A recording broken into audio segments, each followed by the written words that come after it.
and good afternoon. Thank you for joining us here on this First Alert Weather Day. Dylan and Mark is in the H&N Digital Center today, and we are keeping a very close eye on conditions all across the state. Here is a live look outside over Honolulu from one of our cameras. As you can see, it's kind of bouncing around out there. There's a lot going on, Mark. That's right, and a front is on its way. Brutal weather across the state. Now, as you mentioned, Dylan, our team has declared today a First Alert Weather Day. The story with this alert, high and powerful winds. For more on the forecast, let's turn to Billy V.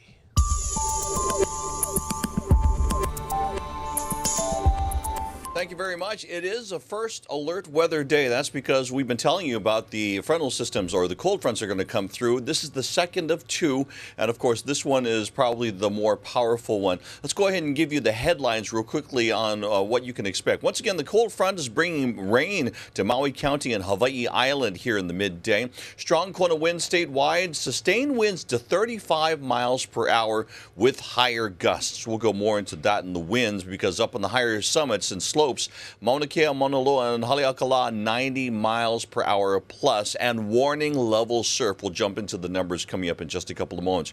Here's the overall county by county forecast for you, what you can expect today.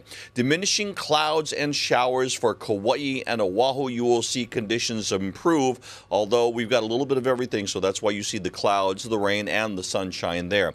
Maui County is going to have pretty much cloudy skies. They will see some sunshine here and there. Hawaii Island is just starting to get that here in the midday, and they'll continue to have that as we go to the afternoon and evening into tomorrow. Here's your forecast. Here's where we are at coming up at noon, 1 o'clock. You see that Maui County has that rain, and Hawaii Island starts to get it as we get towards Thursday midnight. As we move forward in the time period, Thursday afternoon, you can see we got some rain near Hilo, but for the most part, it's clear skies statewide as we get a more stable weather pattern. Coming up next week, Monday, after the weekend, we get some clouds and some showers all the way around, but it's not going to stay too long. You see those winds do come out of the south, though, and we've got another band of rain showers that is going to come through. 7-day forecast for you today. Strong front moving through. Tomorrow, moderate winds. By Friday, Saturday, and Sunday, you see that that's all light winds. Cooler temperatures, 77 your daytime high during the day. So, yeah, bring out the jacket if it feels like it, or the extra blankets overnight. And then that'll be for calmer, cooler, drier conditions as we enjoy the weekend. That's what we got to look forward to. Billy, thank you so much for that in-depth forecast. I got a couple questions for you. So obviously this front is not that much of a rainmaker. The biggest concerns are the winds. What are some areas or parts of the state that are of most concern, and what kind of what gusts are we seeing as of right now? Okay, so let's start off with the summit areas. Haleakala, Mauna Kea, Mauna Loa. Mauna Kea had 133 mile per hour winds this morning during sunrise, so that gives you kind of an indication. It's those higher slopes and the windward sides of all the islands that we're most worried about. One, the ground is already saturated, so that means that trees may fall over that don't have good root systems. They may knock into power lines, power outages, or close some of the streets that we had earlier this morning. So mostly on the windward side, because the winds are coming from the leeward side over the mountaintops, and as it makes its way down, it starts to pick up speed. So that's why the windward sides are seeing maybe 35 mile per hour sustained winds, but those gusts are 45 to 50 miles per hour. Yeah, last question for you I was going to mention was the colder temperatures. It's going to be pretty cold, at least by my standards, Hawaii standards. Talk a little bit more one more time about how cold we can expect it to be. Sure. Overnight low is going to be about mid-60s to maybe even some lower 60s. But during the day, look at that. Your daytime high is going to be only 77 degrees. And that's probably in the sun. It's probably going to feel a little bit cooler than that in the shade. Well, our Billy V with your First Alert weather forecast. Thank you so much for joining us here on This Is Now. As Billy was discussing, there are so many different elements to keep an eye on, right? Power outages, road closures. We got a couple of closures to keep you informed with right now. Kaukonohua Road in central Oahu Part of it is closed due to a downed tree. In Kaneohe, nearly 2,500 customers without power. HECO crews are on scene. We're kind of just running through what is happening statewide right now. On Maui, Kaupakalua Road between Pu'uo Malay Road and Kokomo Road is shut down because of the high and powerful winds, down power lines in a lot of these areas. And right now, a live look at Kauai. Yeah, Mark, this is actually a look at Kauai's south side, Poipu. Just minutes ago, before the show started, you couldn't even see any blue whatsoever. But now you can see the skies are kind of clearing. And as you heard Billy say, this is more of a wind event rather than a rain event. So conditions are really changing by the minute. I also want to show you guys this photo here. This was sent in by one of our viewers, Lani Kubo. This is a photo from this morning of downed power lines at Nu'uanu and Kuakini area. As you could see, police and crews over there were on scene. And Mark, we're also noting some incredible gusts across the islands, right? Yeah, really the numbers are just remarkable. Around 8:30 this morning, reported gusts of 120 miles an hour. 120 miles an hour atop of Mauna Kea. 51 miles an hour in Kaneohe, 40 in Lihue, and 36 in upcountry Maui. So this is wind is the story of this first alert weather day.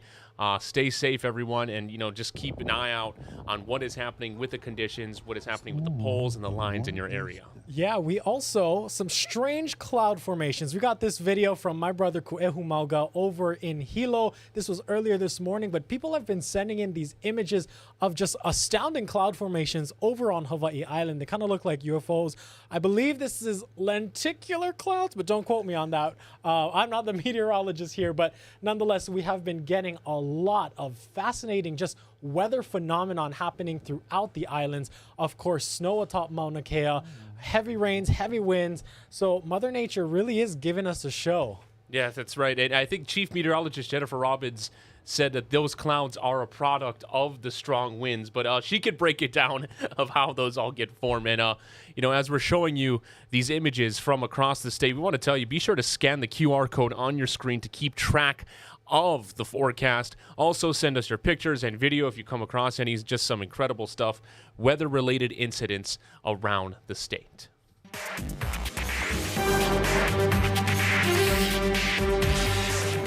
Now to the latest on last night's shooting in Ewa Beach that sent 3 men to the hospital. Police say one of the victims was in critical condition. The shooting happened around 8:30 last night at an apartment on North Road. That's near Ewa Beach Community Park. Police say they have a suspect in custody, 38-year-old Maynard Milan. The victims are 22, 29, and 48 years old. It's unclear which one of them suffered the most severe injuries. We spoke with nearby residents. When you did hear the gunshots, what did you do? I locked all the doors, made sure everything was locked. I turned off all the lights. I ran upstairs, and I made sure my siblings were okay. I talked to them. Pretty crazy. I would never expect this to happen on a regular Tuesday night. It's really scary. The motive is under investigation, but HPD tells us the suspect knows the victims. More details as they become available on HawaiiNewsNow.com. A Moloka'i man who pleaded guilty to shooting and killing his girlfriend has been sentenced to 40 years in prison. Marlene Lavoie learned his fate yesterday, nearly a decade since the March 2013 shooting of then 24-year-old Malia Kahalevai in Kaunakakai. Last month, Lavoie pleaded guilty to manslaughter and gun charges and sentenced to 2 consecutive 20-year terms. The Maui News reports yesterday's sentences come after years of appeals. In 2015, Lavoie had been sentenced to life in prison after he was convicted on a second-degree murder charge. That verdict was appealed and eventually vacated in 2019, which led to retrials last year. On Hawaii Island, police are asking for your help in finding this man. His name is Ronald Kahihi Kolo. He's 44 years old, and police say he's suspected of shooting a woman during a domestic dispute yesterday morning in Ocean View. She is hospitalized in stable condition. Kahihi Kolo is 5'7" and about 215 pounds. He has a distinctive tattoo on his cheek of the word greed. Police say if you see him, don't approach him. Instead, give them a call. Now to an update on the future of Aloha Stadium. Governor Josh Green has decided that the new stadium should be privatized in hopes that a private management company affiliated with the developer can increase revenue and reduce costs. The idea is to start off with a modest 25,000-seat stadium with some bleacher seating and no roof. Then a management company would run the stadium and eventually add amenities and covered seating. The overall timeline for the grand makeover still isn't clear. Protests and rallies are taking place around the world today on what is International Women's Day. Activists are calling for more equality and better pay. Ian Lee reports from London. A rally cry for equal rights rages in the Philippines. It's a time of crisis for protesters, with unemployment and violence against women on the rise. Calling for higher wages, calling for decent work, calling for free and accessible public support services. The fight for gender equality echoing around the world on International Women's Day. In Sri Lanka, women demand more help from rising inflation, while in France, many want the government to keep their hands off their retirement. And when it comes to governing, the president of Europe's central bank says women have an advantage. Forgive me. Fewer testosterone, smaller ego. That helps. Many global protests also called for solidarity with women in Iran and Afghanistan, where freedoms took a blow last year. A brave few took to the streets of Kabul as the Taliban continues to strip millions of women of their rights, like access to education and health care. In Afghanistan, women and girls have been erased from public life. The UN calls Afghanistan the most repressive country in the world for women, possibly amounting to crimes against humanity. Hafiza never wanted to work behind a sewing machine in a factory. She was studying law. Fighting back tears, she says, we all live like prisoners. We feel like we're caught in a cage. Now she's hoping, like so many women around the world, that one day she can break free. Ian Lee, CBS News, London. In Iowa, state lawmakers are discussing two anti-LGBTQ bills. The first bill bans gender-related care for minors. It prohibits gender transition procedures, including puberty blockers, hormone therapies, and other related surgeries for residents under the age of 18.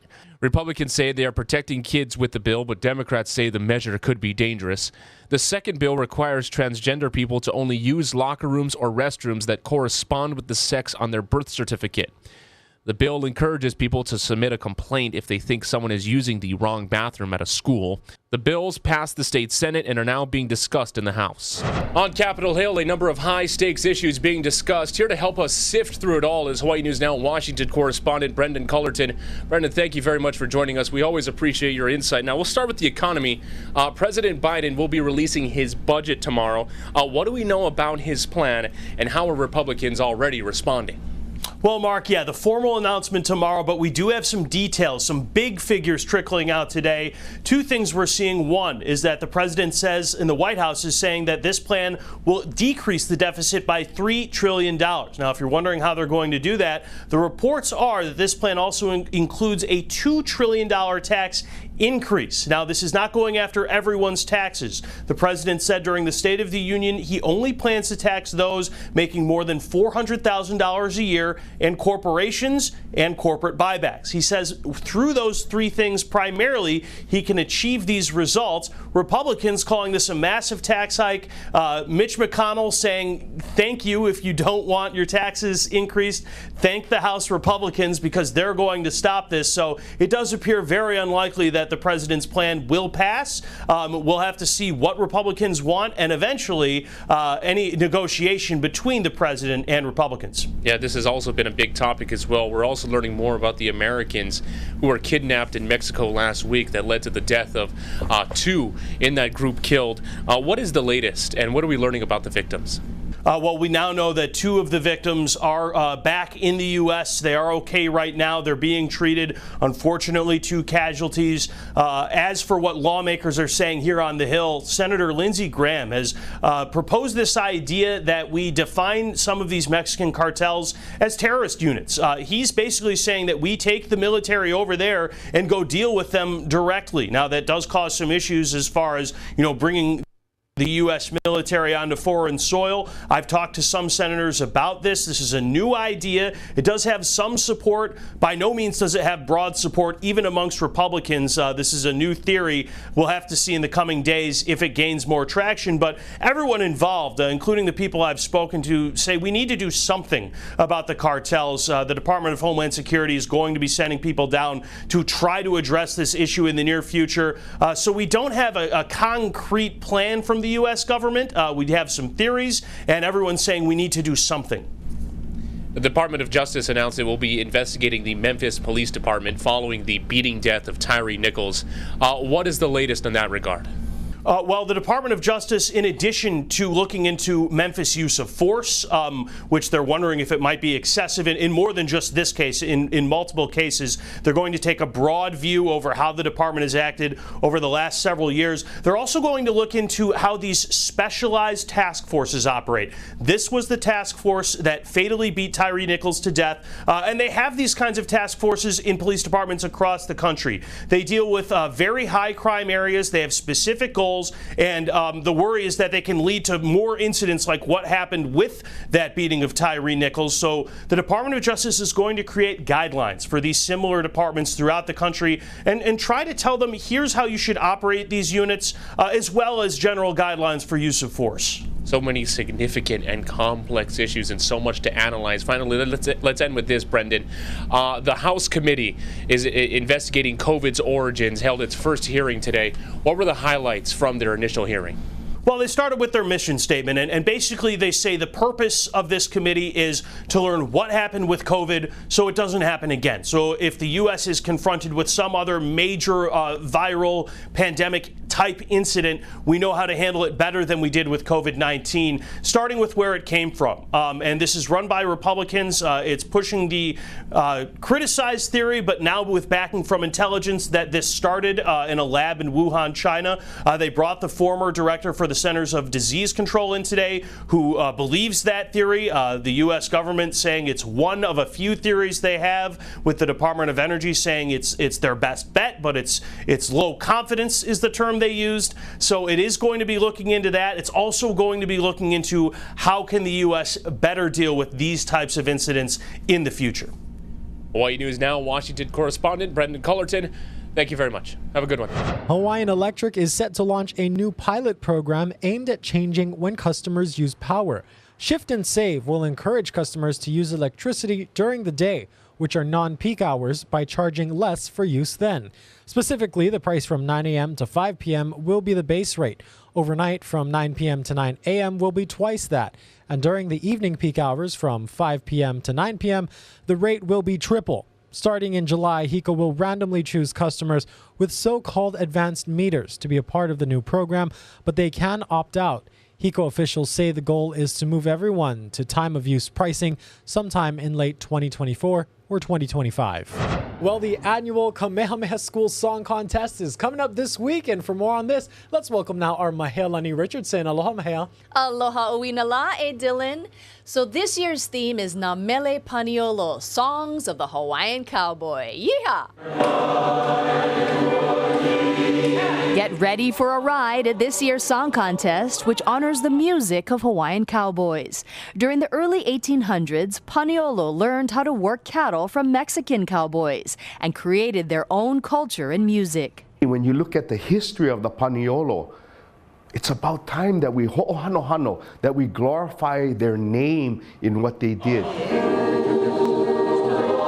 At a recent rehearsal, Kamehameha seniors worked to tell these stories,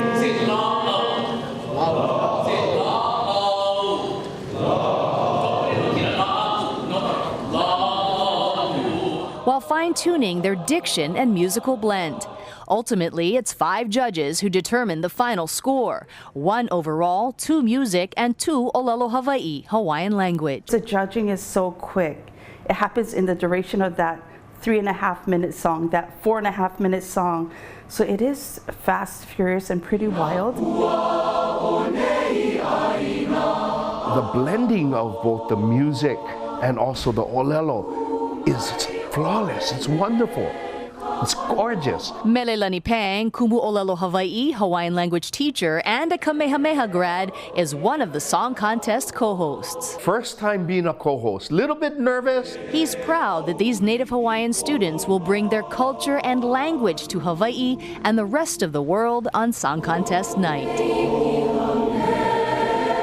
Song Contest is this Friday. It airs on K5. The pre-show starts at 7, and the actual competition starts at 7:30. I'll be one of the co-hosts. Dylan? So exciting to see it every single year, Mahea. I got a question for you because I know you also have a series of reports coming in addition to the story we just saw. Tell us about what we can expect for the rest of the week. Well, tonight on our newscast, I'm going to be profiling the freshman song director. His name is Brennan Akaoli, and it is a very difficult job to be the first-time song director. For those who don't know, Kamehameha School Song Contest is a competition between all of the classes from freshmen to seniors. So the freshmen, you know, they're the newbies of the bunch, and so their job is to prove that they can come on strong and they've got the maturity against the other classes. Yeah, you listened to a lot of their practices, Mahea.